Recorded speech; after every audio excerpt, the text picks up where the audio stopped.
important because the suburbs were notable for the extent to which they were atomized, you know. The lawn actually stood as a kind of wall between one suburban house and another suburban house.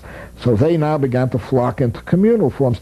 This reaction had a very utopian imagery, gave rise to a very utopian imagery, that of communal living, of sharing, of caring, of forming a new kind of extended family. As it was, this extended family is unigenerational. Most of the people were roughly between 15 or 16 and, say, about 22 or 23. But still, the idea that they were an extended family and that they could adopt the people whom they wanted to live with or be co-opted into communes by the people whom they liked. So communal living, new forms of diet, and so forth, all sort of congealed into an outlook, a countercultural outlook. But this was not a political outlook. They were really challenging all the values of the system, even more than the civil rights movement was, even more than SDS was. They were challenging its values. But they were not challenging its social organization. And it was very important to try to bring the new left together with the counterculture.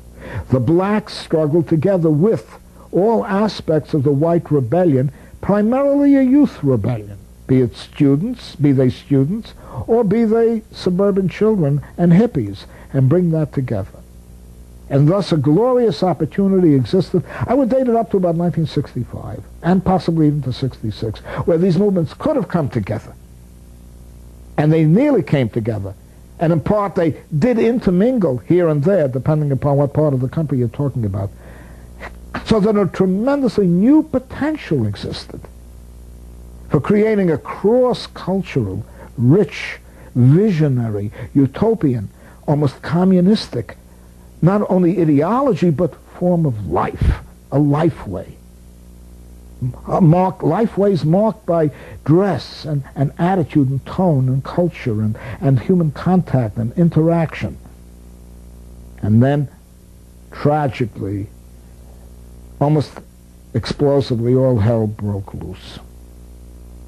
They came together for a time, and they even drifted together in Vietnam War, anti-War demonstrations, anti-Vietnam War demonstrations, but the movements began to become highly particularized instead of coming together.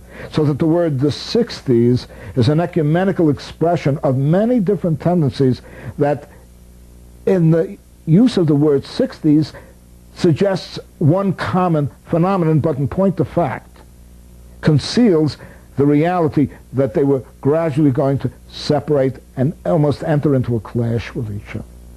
And in a self-destruct. The Black Power movement alienated many whites. Now, I'm not arguing for or against the cry for black power, but it often took the form, in certain overly militant and overly zealous African-American organizations, of a very kind of militaristic, macho, very macho movement, and an aversion, in a sense, toward the hippie lifestyles and what were called the privileged whites. And they were indeed privileged whites, but they were groping, these privileged whites. And they were deflated and, in some respects, almost despised by blacks who felt that they wanted to discover their own identity. So that the black movement became increasingly introverted. And even fights broke out within the black movement between SNCC and the Black Panthers for hegemony of the civil rights movement or the black movement. The Black Panthers were already going beyond civil rights, but demanded that they were the vanguard organization and were very militaristic. You know, many of their leaders were called ministers, ministers of education, ministers of this, ministers of that. They saw themselves virtually as an army. When any of their speakers appeared on a podium, they were guarded by 2, 3, or 4 presumably Black Panther militants wearing berets and folding their arms, looking very stern with their feet spread out, you know, as though they were ready to do combat.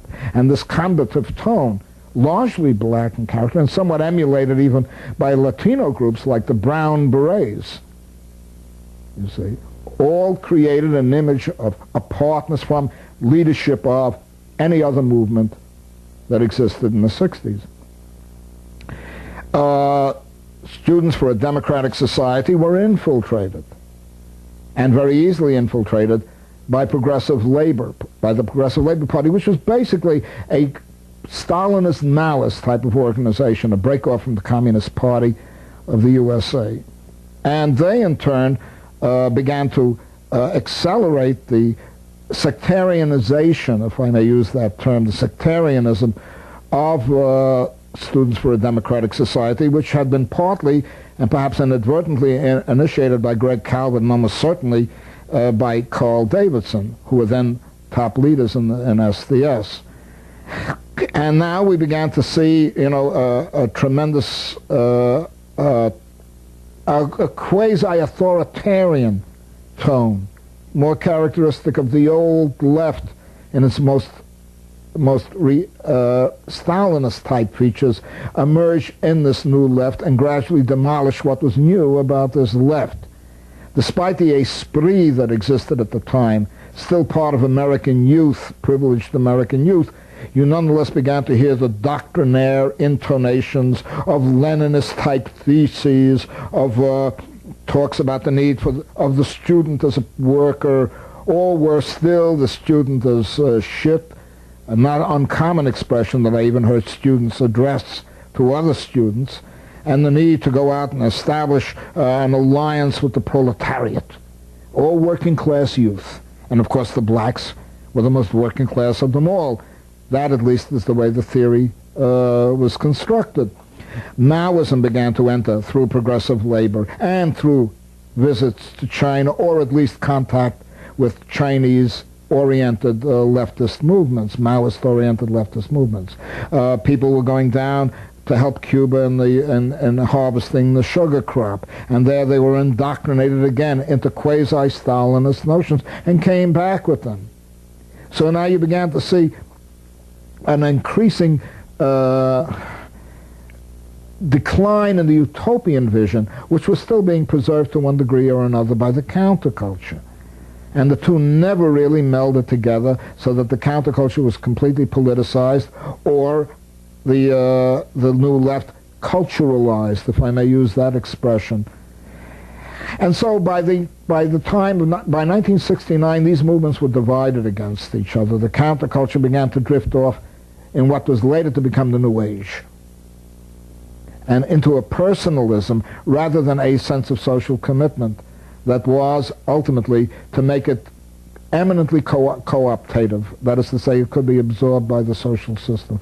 The new left became increasingly sectarianized, and by the 1969 convention of SDS, Mao's Red Book was all over the place, and people were throwing them by the hundreds at each other when they were angry. I'll never forget times when a speaker got up and said, in particular there was a Black Panther who spoke about pussy power.